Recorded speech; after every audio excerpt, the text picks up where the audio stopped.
네, 여러분 안녕하십니까? 오버 더 탑 코멘트 투자의 길 4편입니다. 오늘은 매일 카카오톡을 이용해서 오전에 보내드리는 유료 코멘트의 구독자분들께서는 이미 받아보고 계시지만 그 외에 네이버의 카페에 유료 회원이 아닌 분들이나 유튜브로 들으시는 분들은 저희 추천 포트폴리오가 무엇인지 또 어떤 업종이 들어가 있는지를 잘 모르실 것입니다. 그래서 오늘은 저희 포트폴리오에 들어가 있는 종목들과 업종을 좀 더 자세히 설명하면서 왜 제가 그것들을 넣었으며 왜 작년에 있던 종목들이 올해는 빠진지에 대해서 설명을 해드리겠습니다. 먼저 저희 작년 포트폴리오에는 디즈니, 게임스톱, 머크, 리얼티인컴, 화이자, 모더나, 아마존, 리얼티인컴 등이 들어가 있었습니다.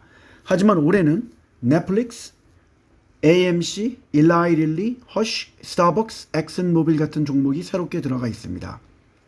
그리고 작년과 올해 공통으로 들어가 있는 것은 테슬라, 구글, 알파벳이겠죠. 애플, 메타, JP모건, 펩시 정도입니다.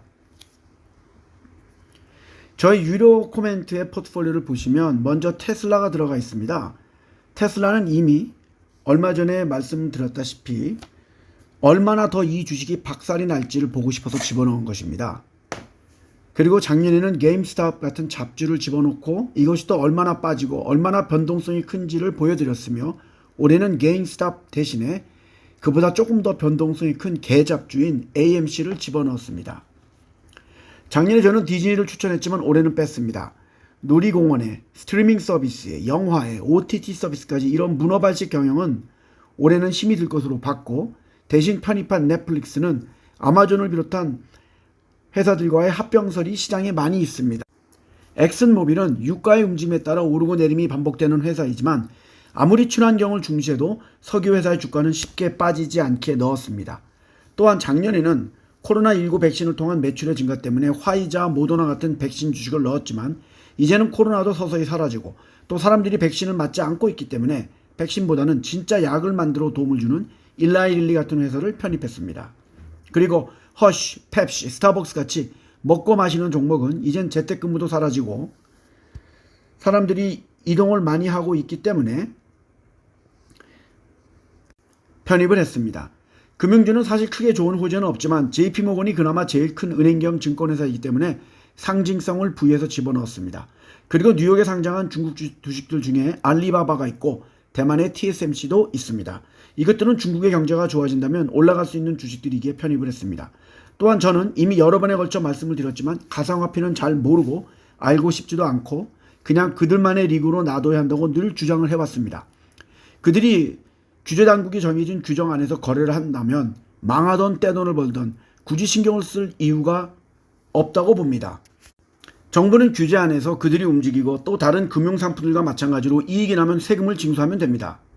저는 몇 달 전에 에코프로비엠에 투자했던 고객들은 원금은 남겨놓고 번 거를 다 빼서 리플에 투자하라고 추천했었습니다.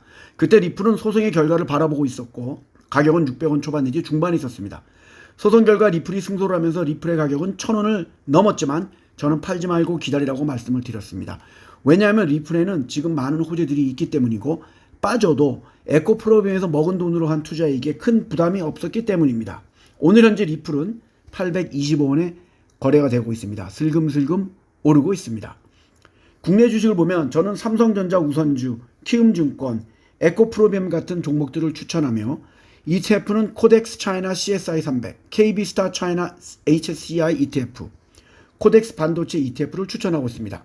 하지만 얼마 전에 언론에서 주구장창 띄웠던 그러나 요즘은 아무도 얘기하지 않는 초전도체나 IPO를 이용한 언론의 광고에 많은 개인들이 들어가서 손해를 본 두산 로보틱스, 이것은 오늘도 9.48% 하락을 했습니다. 같은 종목들은 제가 포트폴리오에 집어넣지 않습니다. 단지 가끔 언급을 할 뿐입니다. 왜냐하면 실제로 영업에서 이익이 나지 않는 주식들이 단지 테마로 언론의 광고에 힘입어 IPO를 해서 주가를 끌어올린 후에 얼마까지 빠질지 여러분들이 보셔야 하기 때문입니다. 일본 같은 국가의 포트폴리오에는 엔화의 약세로 인한 수출 관련주와 반도체와 기술주와 종합상사 등의 업종이 포트폴리오에 들어가 있습니다. 하지만 저는 누누이 강조합니다. 개인 투자가들은 외국의 환율과 연계된 주식 및 채권에 투자를 안 하시는 게 좋다고 봅니다. 브라질 국채도 투르키의 국채도 마찬가지입니다. 이자 좀 더 먹으려다가 환율에서 박살나는 경우를 너무 많이 봐왔기 때문이며 환율의 움직임과 개구리가 어딜 뜰지는 귀신도 모른다고 했습니다.